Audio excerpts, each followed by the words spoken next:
Obrigado. Tenho aqui uma outra pergunta que vai um pouco em linha com esta.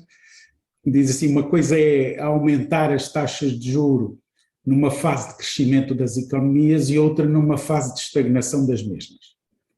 E a questão entende que podemos entrar numa situação de estagflação e o que podem as empresas esperar nestas circunstâncias? Precisamente. Há aqui uma mudança. Se eu tivesse feito esta palestra, esta comunicação, esta conferência há 3 semanas atrás ou agora, há aqui uma mudança muito grande. Deixem-me começar com a resposta de há 3 semanas atrás. Há 3 semanas atrás, estávamos num contexto em que a economia estava a recuperar muito rapidamente, a inflação a recuperar ainda mais rapidamente. Era importante o Banco Central Europeu subir as taxas de juros antes que as expectativas de inflação e inflação estivessem fora de controle. Não havia grande debate, se quiserem, era se já o devia ter feito há 3 meses, se o devia fazer amanhã, se o devia fazer daqui a 6 meses antes, até que ponto é que o devia fazer através do seu programa de compra de dívidas públicas ou através das taxas de juros que fixa. Ora, o mundo mudou nas últimas 3 semanas. E mudou da seguinte forma. O que tivemos foi um grande choque petrolífero, acima de tudo.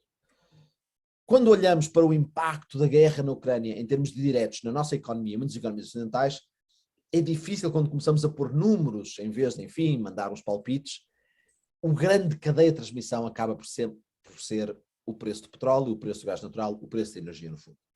E este é um choque económico que nós temos bem estudado, nem que não seja pelas experiências dos anos 70. É um choque que leva, precisamente, à tal palavra usada, a uma estagflação. Ou seja, o aumento da preço da energia, por um lado, aumenta os preços, inflação, por outro lado, causa uma recessão, porque aumenta os custos de produção das empresas e leva a menos produção e menos riqueza.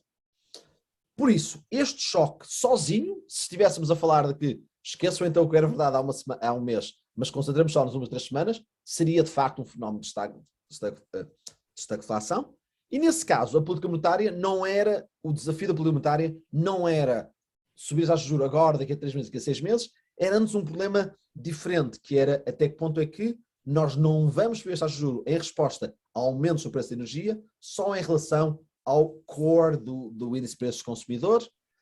Em relação a isso, o que precisamos garantir é que quando sobe os preços de energia, as expectativas de inflação não ficam desancoradas, porque as pessoas são muito sensíveis, as empresas, aos preços de energia, mas antes continuamos focados no core índice de preços do consumidor, mantemos esse estável, reagimos agressivamente a esse, mas não ao headline, ao principal índice de preços do consumidor. É esse o grande desafio que aprendemos nos anos 70.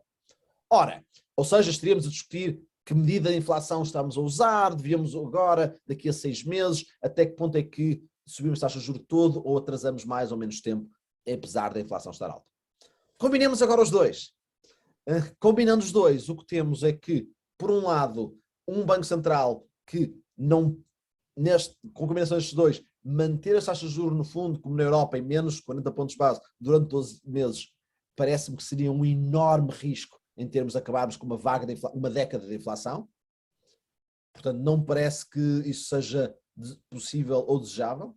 Por outro lado, subir as taxas de juros de uma forma demasiado agressiva levaria a menos inflação, mas uma grande estagnação e uma enorme recessão na Europa.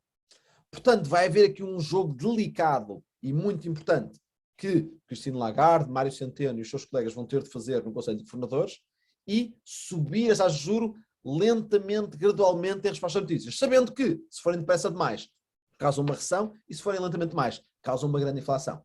Neste momento, o Banco Central Europeu vai ter um enorme desafio nos próximos 12 meses. Não lhe invejo o seu lugar, de uma certa forma, mas, por outro lado, voltamos ao que são, isto é, se quiserem, o pão e manteiga do que é ser um Banco Central. Os últimos 10 anos não eram vamos expandir, estimular o máximo possível, usar a criatividade para estimular, mas era tudo no mesmo sentido. Felizmente ainda há pessoas que se lembram, enfim, eu sendo um académico tenho tendência a ter memória mais passada, porque enfim, moro nos livros do meu passado, mas espero que dentro da comunidade de bancos centrais, que é uma comunidade que conheço bem, também há pessoas com cabelo grisalho que se lembram do que era ser um banco central pré-2008, que era exatamente este jogo de subir, mas não depressa demais, nem devagar demais, para manter este trade-off, se quiserem, entre inflação e desemprego, numa forma relativamente, se bem que sempre com alguma dor, não excessivamente dolorosa ou exagerada.